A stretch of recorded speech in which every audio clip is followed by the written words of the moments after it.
Olá pessoal, nós estamos aqui hoje para fazer um plantio de uma muda de limão Tahiti que a gente adquiriu recentemente.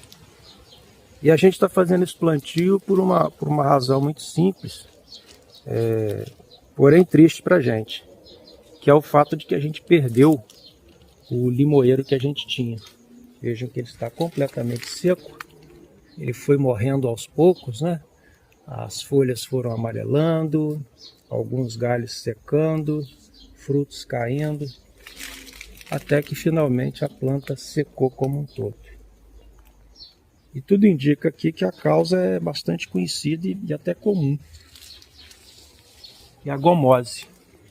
É uma doença chamada gomose, causada por fungos de solo, né, do gênero Phytophthora, e que atacam tanto a raiz, podem atacar a raiz da planta ou até mesmo o caule, e a gente tem que evitar essa doença a partir de cuidados preventivos.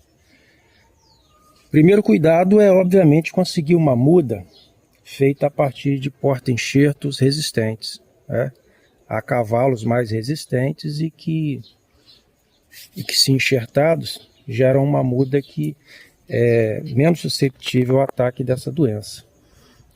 Além disso, além da muda adequada, outros cuidados são manter o solo livre, né, de vegetação, já que a vegetação cria um ambiente mais úmido e propício ao desenvolvimento desses fungos. Também é importante plantar a muda num local menos sujeito à umidade. E além disso, quando a gente for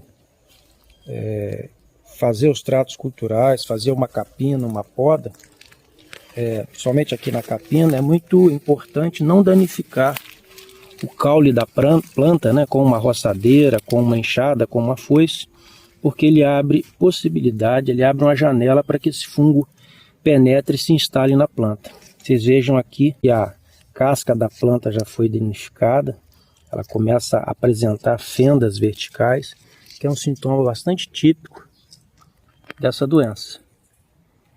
Tá? Então provavelmente ela pode também estar instalada nas raízes, né? Mas aqui no caule é evidente que a gente pode ter deixado aqui uma porta aberta no momento em que a gente foi fazer aqui alguma capina, alguma roçada. Tá? E obviamente que em momento oportuno a gente tentou aqui fazer um controle com cal da bordaleza, que é uma recomendação, né? Mas parece que isso não foi suficiente para evitar. De certo modo, a gente fez aqui tudo que praticamente, a gente deve ter incorrido aqui em praticamente todos os erros. O primeiro é a muda que, por mais que a gente procure um viveiro e tal, a gente acaba adquirindo uma muda e o viveirista não sabe sequer informar qual foi o porta-enxerto, né, o cavalo em que essa planta foi enxertada. Esse é o primeiro problema. Depois a gente plantou num local que é bastante úmido, um pouco sombreado. Também não podemos aqui nos gabar de termos feito aqui um controle, né, efetivo das plantas nativas, né, do mato, e a gente acabou deixando por muito tempo aqui mato alto e criando um ambiente úmido. E também devemos ter errado aqui no momento de capina e roçada e não se preocupar muito em arranhar, em ferir o caule da planta. E erramos também em fazer podas. Fizemos algumas podas de formação e de limpeza dessa planta e sem que a gente tivesse naquele momento uma preocupação muito séria em cobrir as lesões das podas com cal da bordaleza, como é o caso recomendado. Então, de certo modo, nós merecemos o que aconteceu aqui, porque a gente vacilou em vários dos quesitos, né, necessários à prevenção da gomose. Mas, como diz o ditado, depois da casa arrombada, o que diz? Depois da casa arrombada, eu sei, não adianta chamar o cara. Então o que a gente fez aqui é como diz aquele ditado, né? Depois da casa arrombada, não adianta mais querer botar cadeado. Então foi o que a gente fez aqui. A gente realmente errou muito na condução dessa planta e está aí, infelizmente, o resultado.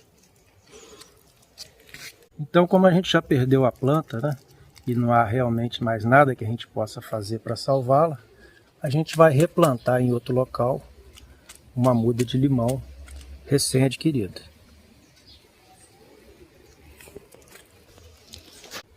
Então a gente já preparou aqui a nossa cova, né? Então é hora de plantar essa muda que a gente adquiriu.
Vocês observam que a gente está plantando essa muda num local que aparentemente é muito sombreado, né? Mas isso se deve aqui à presença de duas moitas grandes de araruta, né? E assim que a gente retirar elas devem amadurecer aí no meio do ano, né? Elas vão perder essas folhas vão tombar, a gente vai retirar as raízes e aqui vai ficar um ambiente mais ensolarado para o desenvolvimento dessa muda.